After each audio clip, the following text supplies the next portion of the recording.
నమస్తే, welcome to vote India. ప్రధాని నరేంద్ర మోదీ ఈసారి ఎక్కడి నుంచి పోటీ చేస్తున్నారు? కలిసొచ్చిన వారణాసి సీటు నుంచేనా, లేక మరో టెంపుల్ టౌన్ వెతుక్కుంటారా? ఇవేవీ కాదని సొంత గడ్డ గుజరాత్ నుంచే బరిలోకి దిగుతారా?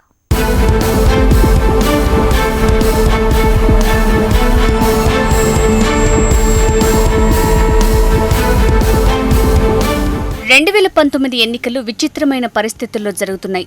ఓవైపు దేశభక్తి నినాదాలు, మరోవైపు అవినీతి ఆరోపణలు. సీన్ చిత్ర విచిత్రంగా మారిపోతోంది. గత ఎన్నికల్లో మోడీ వేవ్తో బీజేపీ ఘన విజయం సాధించింది. కానీ ఇప్పుడు సీన్ మారిపోయింది.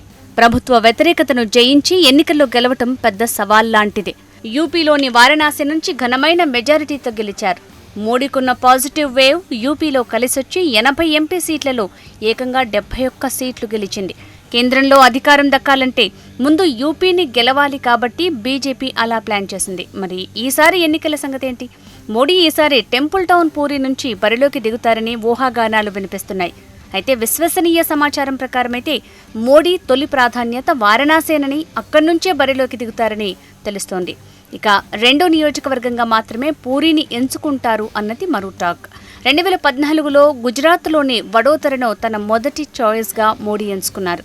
రెండింట్లో ఘన విజయం సాధించిన వారణాసితో ఉన్న సెంటిమెంట్ కారణంగా వడోదరకు ఆయన గుడ్ బై చెప్పేశారు. అప్పట్లో ఆమ్ ఆద్మీ పార్టీ నుంచి అరవింద్ కేజ్రీవాల్, కాంగ్రెస్ నుంచి అజయ్ రాయ్ మోడీకి ప్రత్యర్థులు.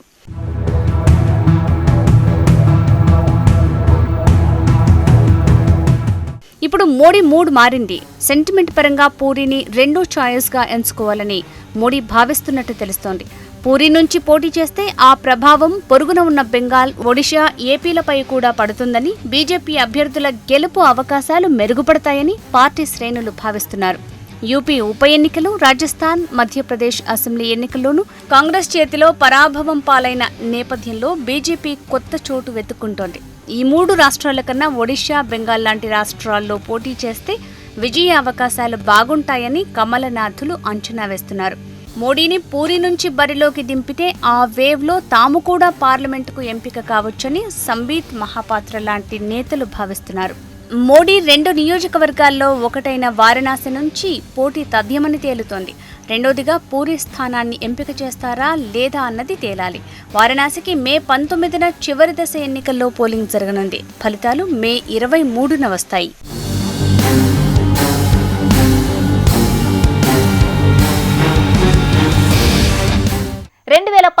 ఎన్నికలు మహిళా శక్తిని చాటనున్నాయా? పార్టీలు మహిళలను ఓటు బ్యాంకులుగా గుర్తిస్తున్నాయి. మేనిఫెస్టోలో ప్రత్యేక కేటాయింపులే కాదు, మహిళలకు సీట్లు కూడా పెద్ద ఎత్తున కేటాయిస్తూ మహిళల ప్రాధాన్యతను పెంచుతున్నాయి.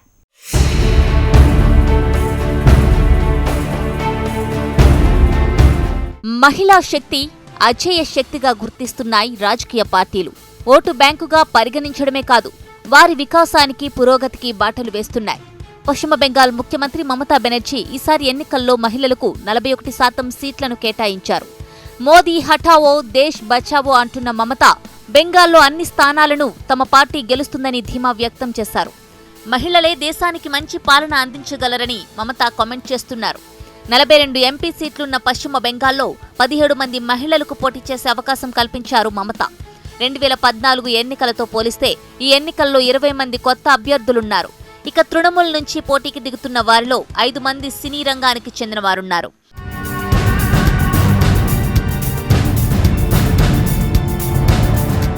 తృణమూల్ మాజీ ఎంపీ నటి మున్మున్ సేన్ ఈసారి ఆసన్సోల్ నియోజకవర్గం నుంచి బరిలో దిగుతున్నారు. బీజేపీ నుంచి గాయకుడు, కేంద్ర మంత్రి బాబుల్ సుప్రియో పోటీ చేస్తున్నారు. ఈసారి గూర్జా జనముక్తి మోర్చా తృణమూల్కు మద్దతు పలుకుతుండటం విశేషం. అస్సాం, జార్ఖండ్, బీహార్, అండమాన్లలో సైతం తృణమూల్ పోటీకి దిగుతుందని మమత చెబుతున్నారు.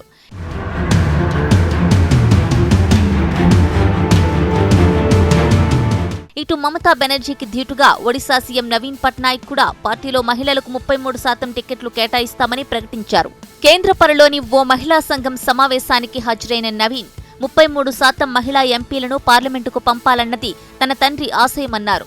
మహిళా సాధికారతలో ఒడిశాకు ప్రత్యేక స్థానముందన్నారు. అమెరికా, చైనాల స్థాయిని భారత్ చేరుకోవాలంటే మహిళా సాధికారతతోనే సాధ్యమని నవీన్ పట్నాయక్ అంటున్నారు. మహిళా సాధికారతపై మాట్లాడే పార్టీలు దాన్ని ఆచరణలో పెట్టాలని నవీన్ పట్నాయక్ అంటున్నారు.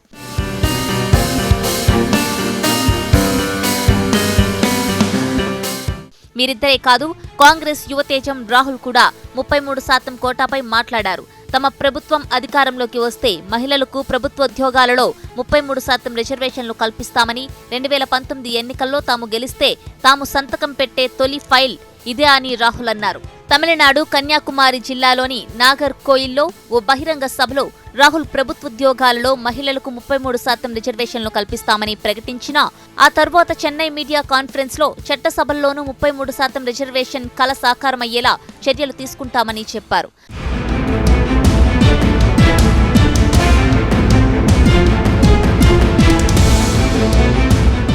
పార్టీల మాటలా ఉన్నా మహిళల ఓటింగ్ రాను రాను పెరుగుతోంది.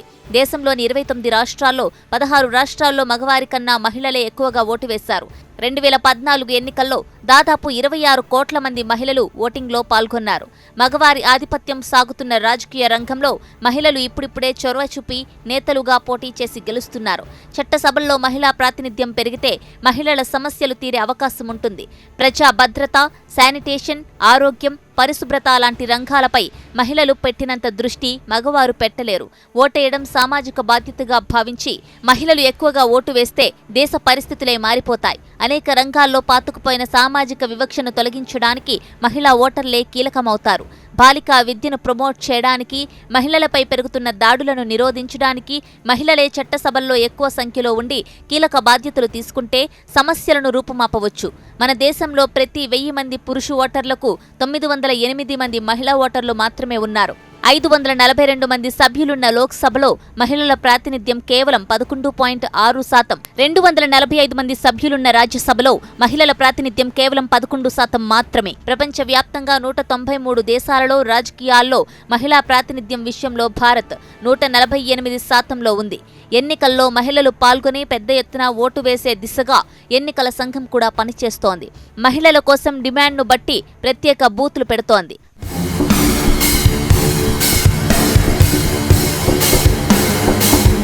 మహిళలు కూడా తమ వంతుగా సామాజిక బాధ్యతతో వ్యవహరించాలి. అర్హులైన ప్రతి మహిళ తమ ఓటును నమోదు చేసుకోవడం, ఓటు వేయడం తమ బాధ్యతగా భావించాలి. మహిళలు చేయి కలిపి అడుగేస్తే మహిళా సాధికారత ఎంతో దూరంలో లేదు.